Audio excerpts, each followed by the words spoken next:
Bonjour à tous, bienvenue dans cette quatrième séance pour le module segmentation, ciblage et positionnement.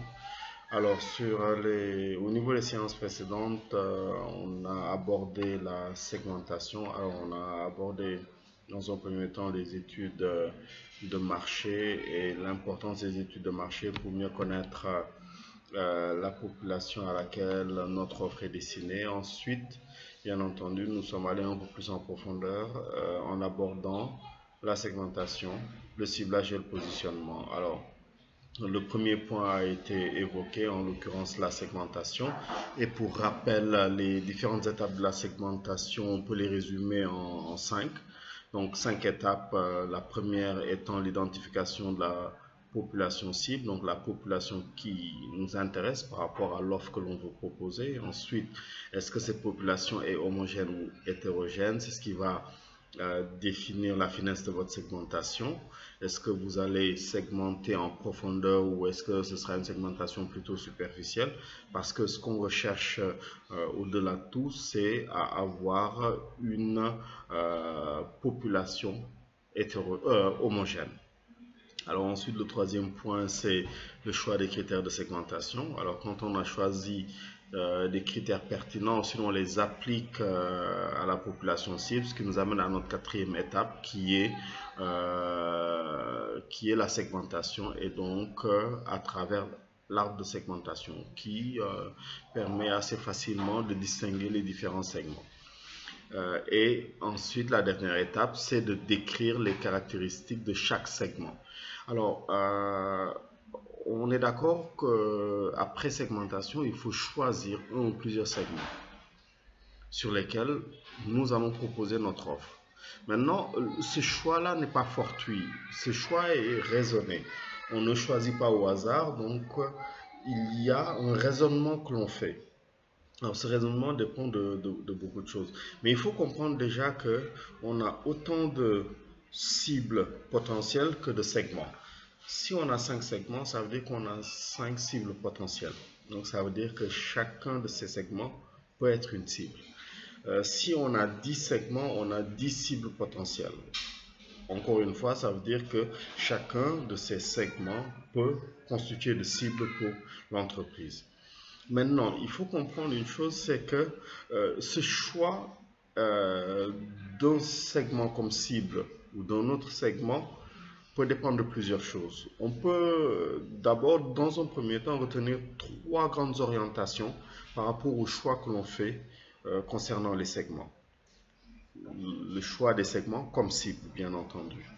Alors, il faut savoir que, en général, la première chose qui guide notre choix, c'est notre capacité à répondre aux besoins d'un segment. Si on a 5 segments, sur ces 5 segments, on va se dire, est-ce que nous avons la capacité de répondre aux besoins d'un de ces segments ou de plusieurs de ces segments?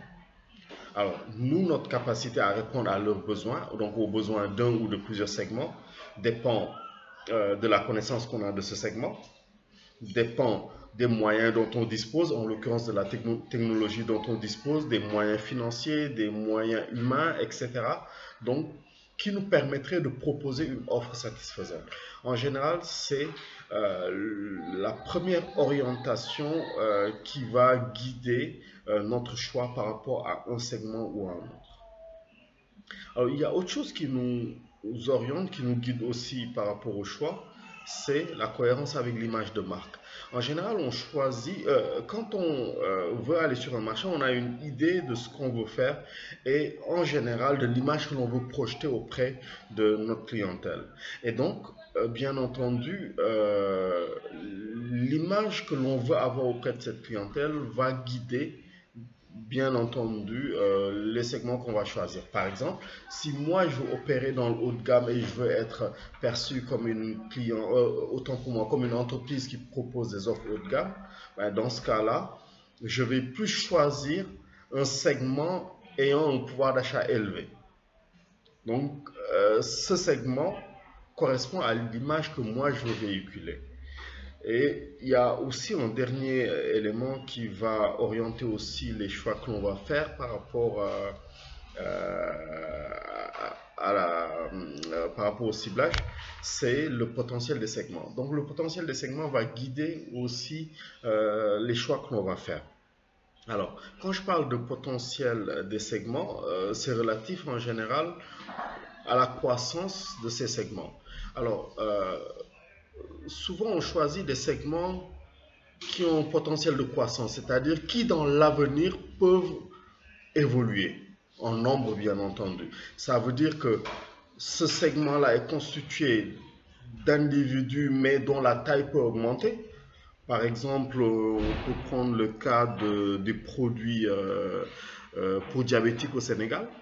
Il y a une dizaine d'années, une quinzaine d'années, il n'y avait pas autant de produits parce que, bien entendu, il n'y avait pas autant de demandeurs. Bien entendu, ce segment a augmenté de taille. Bien entendu, aujourd'hui, il y a énormément de diabétiques et donc, bien entendu, il y a une floraison de produits pour diabétiques. Donc, le potentiel des segments dépend de la possibilité de croissance de ces segments-là en termes de nombre, mais aussi en termes de volume d'achat. On peut avoir un segment, alors on va aller vers des segments dont les volumes d'achat sont importants, c'est-à-dire ce segment-là est composé d'individus ou de potentiels clients qui achètent en grande quantité.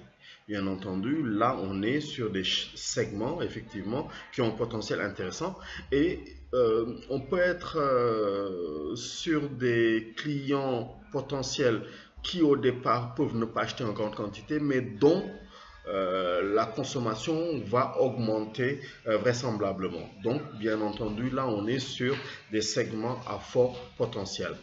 Alors, on a le potentiel qui dépend aussi du niveau de concurrence.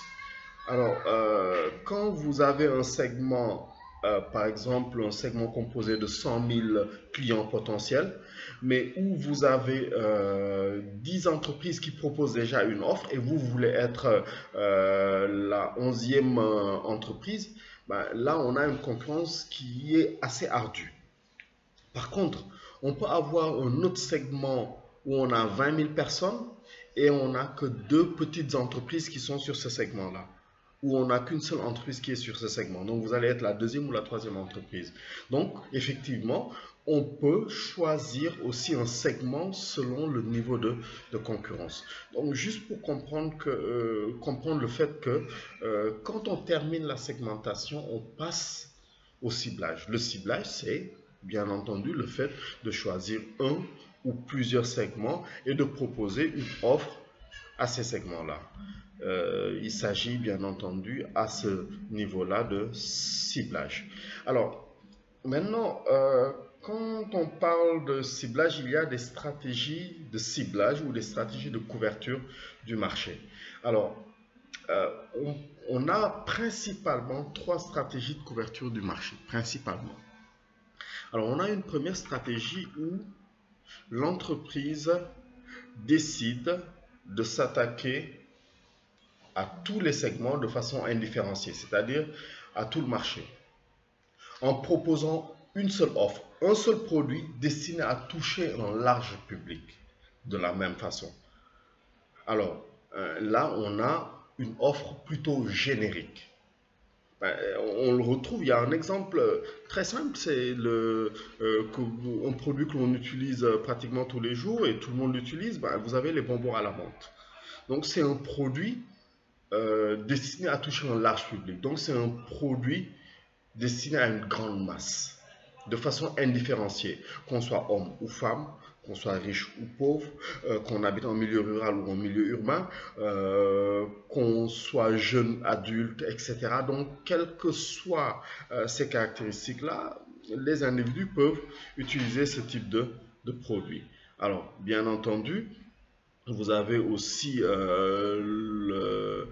d'autres produits, que ce soit dans le prêt-à-porter ou autre, on a des produits destinés à toucher un large public, donc à toucher le maximum de personnes. Donc là, on est sur des offres grand public.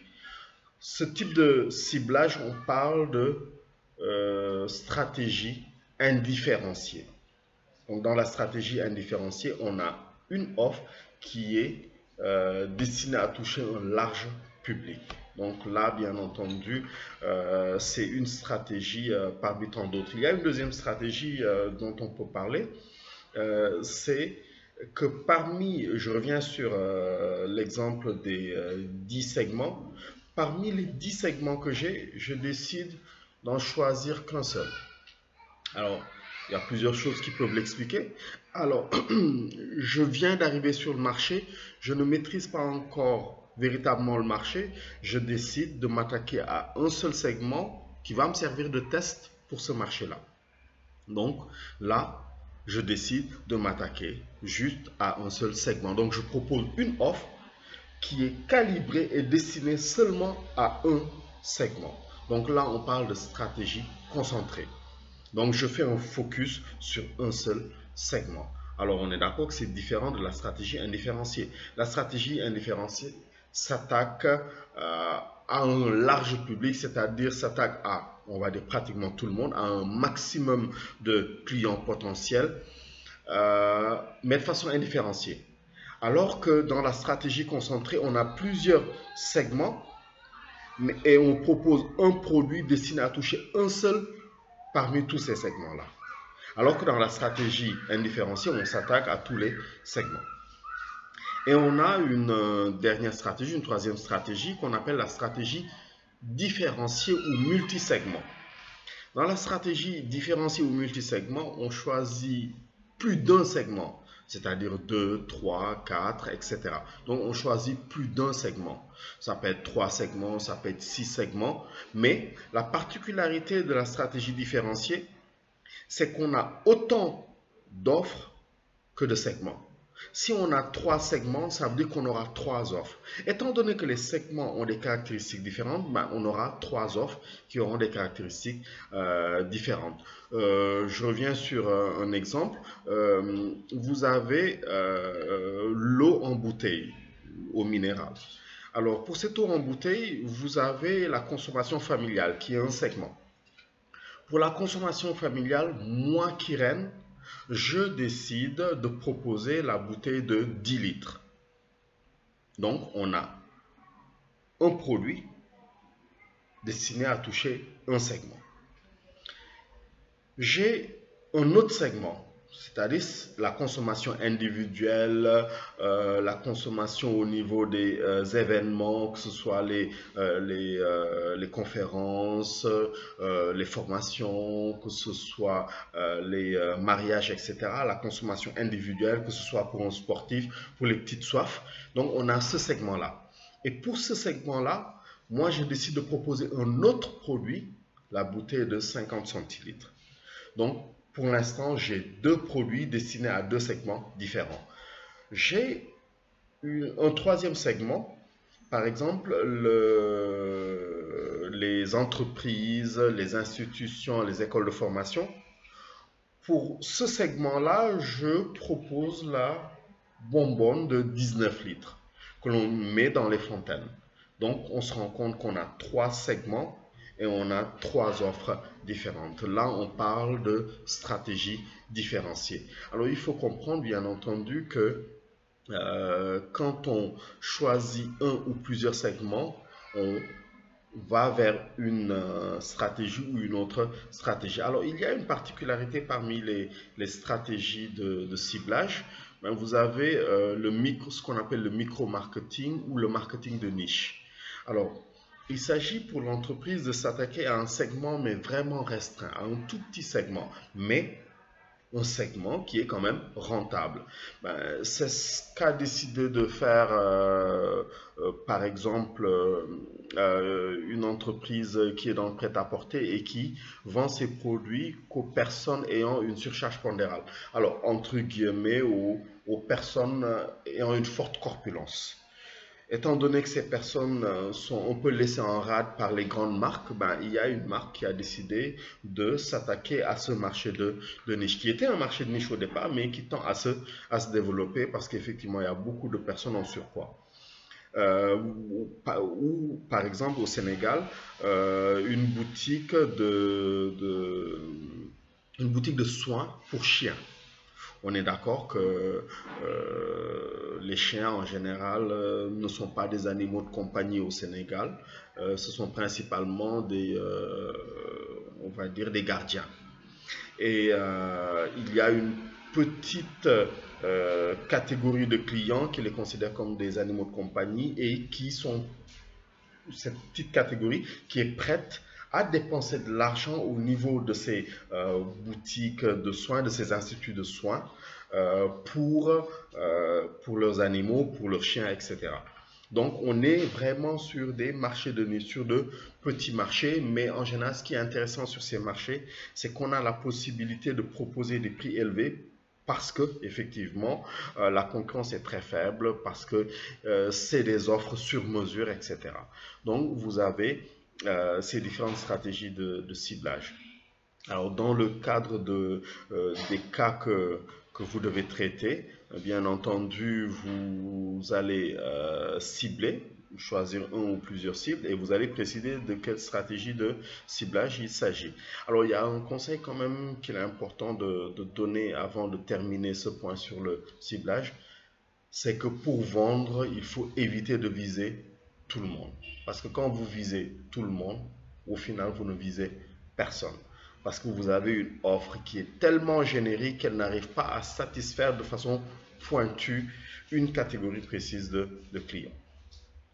Alors, maintenant, ce qu'il faut savoir, c'est que la stratégie indifférenciée, en général, on peut l'utiliser quand on a un marché qui est neuf ou qui est vierge. En général, on a une demande qui est plutôt homogène et donc on peut proposer une seule offre destinée à toucher un large public. Alors, au-delà de la segmentation et du ciblage, quand vous avez terminé ces points-là, il est important de choisir un positionnement. Alors, quand on parle de positionnement, il faut comprendre que le positionnement fait référence aux perceptions. Donc, en général, on vous dit même qu'en marketing, les faits ne sont pas aussi importants, mais ce sont les perceptions qui comptent le plus. Ça veut dire que c'est la façon dont le client perçoit les choses qui dicte son comportement et le choix qu'il va faire. Alors, c'est la raison pour laquelle il est important de choisir la façon dont le client vous percevra. Alors, en gros, quand on parle de positionnement, ce n'est pas une situation géographique, ce n'est pas un lieu, etc. On ne peut pas dire par exemple que la Sonatel, le positionnement de la Sonatel, c'est à Cité-Keur-Gorgui. Ça, c'est une position géographique, c'est une localisation.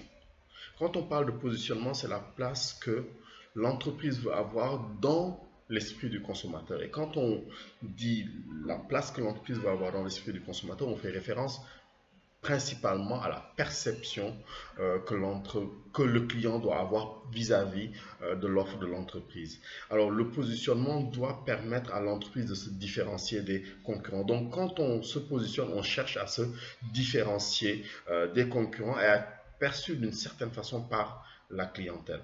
Alors, il faut savoir une chose, c'est que si l'entreprise ne choisit pas son positionnement, le client va quand même le positionner quelque part. Ça veut dire que si je ne choisis pas, moi, entreprise, la façon dont je veux être perçu par les clients que je vise, ces clients me percevront dans tous les cas d'une certaine manière. Donc, le mieux, c'est de choisir la façon dont vous voulez être perçu et de travailler, de mettre en place des mécanismes, de mettre en place des stratégies qui feront que les clients que vous visez vous percevront de cette manière. Alors, quand on parle de positionnement réussi, c'est que la façon dont le client veut être perçu, autant pour moi, la façon dont l'entreprise veut être perçue, c'est de cette façon dont le client l'aperçoit. Si le client perçoit différemment l'entreprise, ben ça veut dire que celle-ci n'a pas réussi son positionnement. Il faut comprendre que le positionnement est basé réellement sur la perception que les clients ont de notre offre, de nos produits. Et ce positionnement, donc cette perception doit correspondre aux caractéristiques véritablement distinctives. Ça veut dire qu'on doit identifier là où on est meilleur, là où on est différent, là où on a un plus par rapport aux concurrents. Mais il faut que ce plus-là ait de l'importance pour le client. Si par exemple, dans le marché où j'évolue, par exemple dans l'automobile haut de gamme, ce qui intéresse le client, ce sont les finitions. Ce qui intéresse le client, c'est la rareté, l'allure, le design, le confort, etc. La qualité en gros. Et que moi je lui parle de prix, ben, ça ne va pas faire tilt dans sa tête, ça ne va pas l'intéresser. Donc c'est la raison pour laquelle il est important, quand on choisit un positionnement, de choisir des différences qui ont de la valeur pour le client.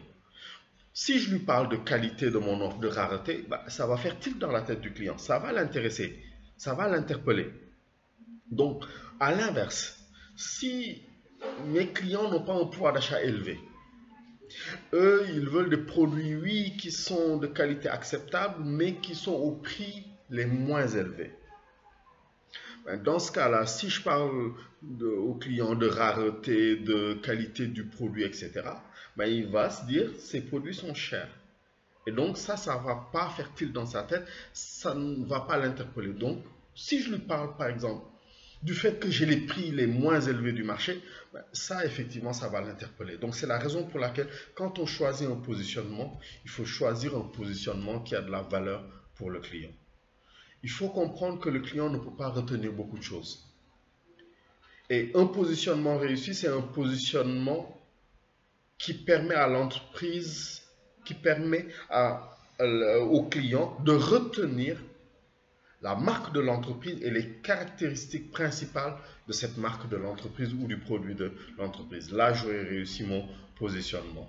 Le client ne pouvant pas retenir beaucoup de choses, il est important qu'il retienne, déjà qu'il me retienne moi, donc ma marque, et qu'il retienne les caractéristiques les plus importantes de ma marque. Maintenant, il y a un petit point que je voulais juste intégrer avant de clore cette séance, cette vidéo. Il y a ce qu'on appelle le contre-positionnement. Alors, quand on parle de contre-positionnement, ce sont principalement les entreprises qui sont à l'inverse du positionnement. C'est-à-dire que quand on parle de positionnement, on cherche à se différencier. Pour les entreprises qui choisissent le contre-positionnement, elles vont plutôt chercher à ressembler, mais ressembler principalement à l'entreprise qui a une bonne réputation, l'entreprise qui est la meilleure, etc. Alors là, il ne s'agit pas de benchmarking, ça c'est autre chose. Ce dont il s'agit dans le contre-positionnement, c'est qu'elles vont essayer de faire ce qu'on appelle le MeToo. Elles vont chercher à faire pratiquement les mêmes choses pour créer un doute dans l'esprit du client qui n'est pas un connaisseur. Donc, quand on est dans un marché où le client n'arrive pas trop à faire la différence au niveau des marques, alors, une entreprise qui a son produit qui est plébiscité, son produit est bien vendu, ça marche bien, ben, vous avez une entreprise qui sort de nulle part et qui va pratiquement proposer le même produit avec pratiquement les mêmes couleurs, avec une marque qui ressemble, etc. Je ne parle pas de contrefaçon, c'est différent. Mais on va faire du MeToo, on va proposer une offre qui ressemble trait pour trait à ce produit-là, sans pour autant faire de la contrefaçon. Et donc l'idée, c'est de créer un doute, mais un doute qui soit favorable à l'entreprise qui fait du contre-positionnement, donc l'entreprise qui vient d'arriver. Et en général, cette entreprise qui fait du contre-positionnement propose son offre à un prix moins élevé que l'entreprise qui est leader, qui a une bonne réputation, qui a une bonne image, etc. Donc, cette entreprise qui fait du contre-positionnement veut surfer sur la notoriété ou sur l'image de ce leader-là. Donc, ça marche jusqu'à un certain moment, en général quand on vient d'arriver, mais c'est important par la suite de chercher à s'affirmer, à montrer sa véritable personnalité. Voici en gros les points que je voulais partager avec vous. J'espère que à travers cette vidéo, vous avez pu en profiter. De toute façon, on pourra échanger lors de la 4e séance de visioconférence que l'on tiendra la semaine prochaine. Je vous remercie de votre attention et on se retrouve bientôt pour la 5e séance. Alors, n'oubliez pas, vous aurez un cas, la suite du cas, et dans la suite du cas, vous allez aborder le ciblage et le positionnement. Donc, je vous explique rapidement, il s'agira, après avoir segmenté et décrit les caractéristiques de vos segments, il faudra choisir au moins 2 segments. Au moins 2 segments. Il faut justifier votre choix, la raison pour laquelle vous avez choisi ces segments-là, et bien entendu préciser de quelle stratégie il s'agit. Ensuite, vous allez élaborer votre positionnement et justifier ce positionnement-là. Et lors de la dernière séance, la séance 5, sur le support, vous verrez effectivement la suite qu'il y a après ce positionnement. Merci de votre attention, on se revoit bientôt. Au revoir.